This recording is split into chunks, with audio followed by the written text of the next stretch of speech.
Assalamu alaikum yan uwana, barkanmu da warhaka, barkanmu da sake saduwa da ku a daidai wannan lokacin. Idan wannan shine zuwanka na farko a wannan channel din namu, to ka danna mana subscribe sannan kuma ka danna mana alamar kararrawa domin sanin sababbin shirye-shiryen mu da zarar mun daura.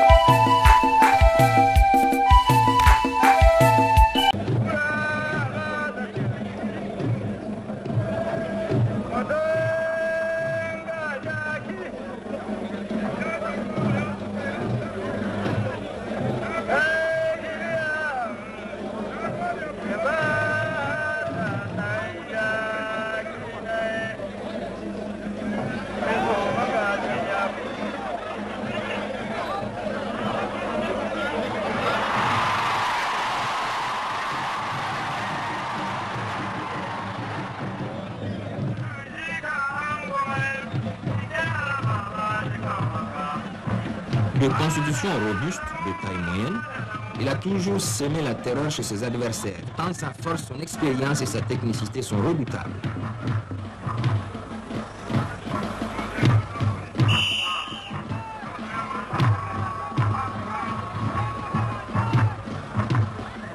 Labo Mekaho allie en effet la technique du judo à la force et à la rapidité, ce qui fait de lui le plus redoutable des lutteurs.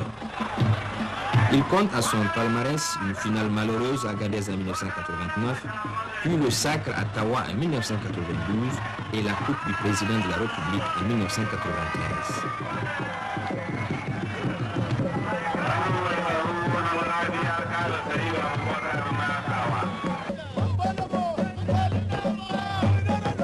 C'est une véritable célébrité qui n'a d'égal que l'éloquence de El Hadji Giwa, grand chanteur des arènes qui a toujours su éveiller en lui les génies de la lutte.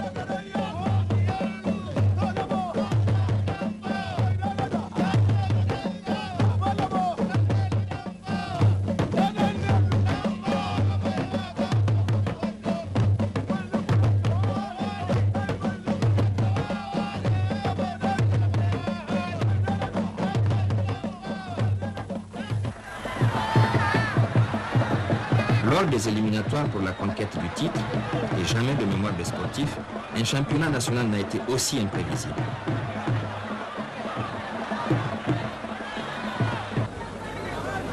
Le spectacle est d'une grande intensité. Les quarts de finale opposent Chabarou à Monzo, victoire de Chabarou.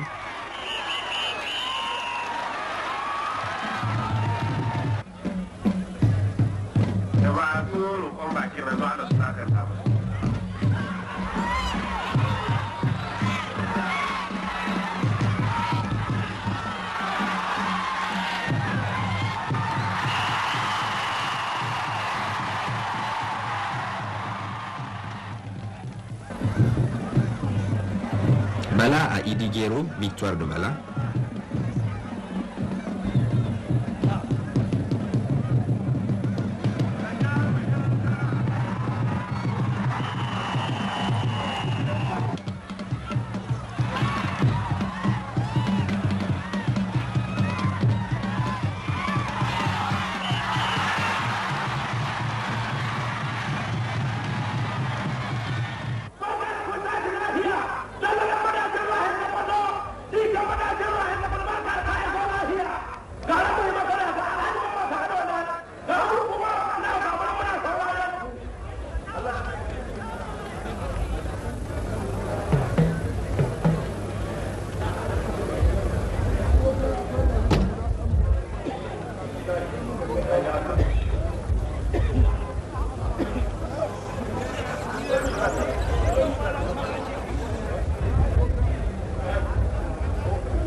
En demi-finale, Labo Mekaho s'est défait aisément de Chabarou.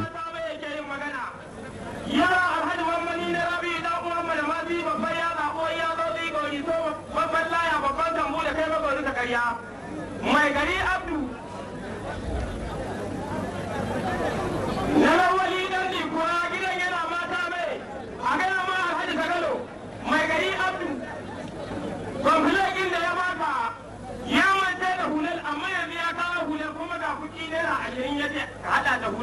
a jirgi ni ya ban naira 10 mutumin sani kwasil wani da siri mai gari arudu ina yaba kyauta kyautar sutura sai dan sutura daga dan talaka jina kayya ta yi kyautar sutura sai dan sutura daga dan talaka jina kayya ta yi in kaji ana wata jiwa ba girma da mai kudi ba karewar wahala sai kudi karewar magana sai kudi ba ta gano aka ba kudi ba kuma ba ganga aka ba kudi ba ba waka aka ba kudi ba in don waka da kidi na banza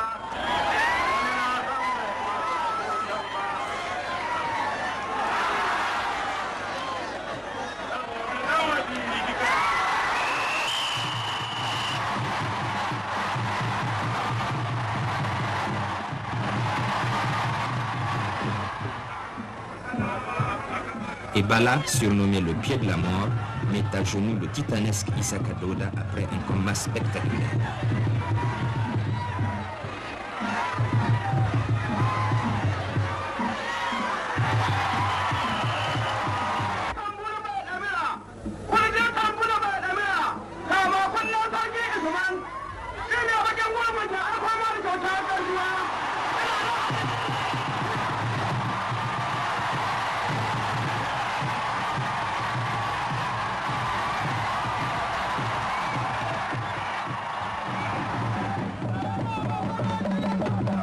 Mais au fur et à mesure que la finale devant opposer Labo Mekaho de Maradi à Bala de Zender approche, la fièvre monte dans les milieux des spectateurs.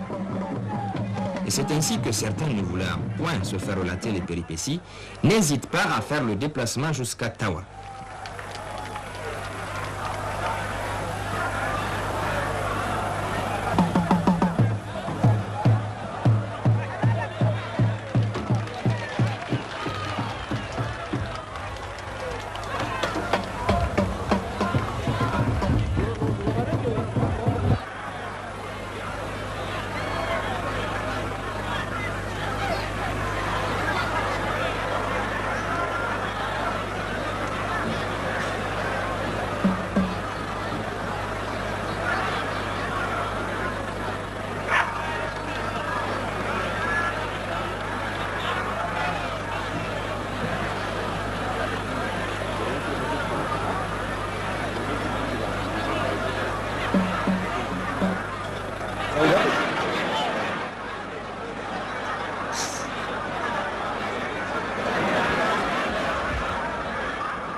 Ainsi, dès les premiers battements de main, on sentit que les deux finalistes ne se laisseraient pas facilement désarçonner. En fait, deux styles s'opposent. Labo Mekaho, connu pour sa technique coulée, de la garde, le lutteur attaque, passe rapidement en dessous de son adversaire pour se saisir de sa jambe avancée ou de ses deux jambes. Bala Aruna, l'enfant terrible de Zender, son pied droit est redoutable. Tous ceux qui se sont aventurés à prendre ce pied qu'il offre d'ailleurs allègrement à ses adversaires se sont retrouvés par terre comme par enchantement.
Finalement, Labo Mekaho, après 3 minutes seulement de combat, réussit à vaincre Bala, surpris, ébahi par sa défaite.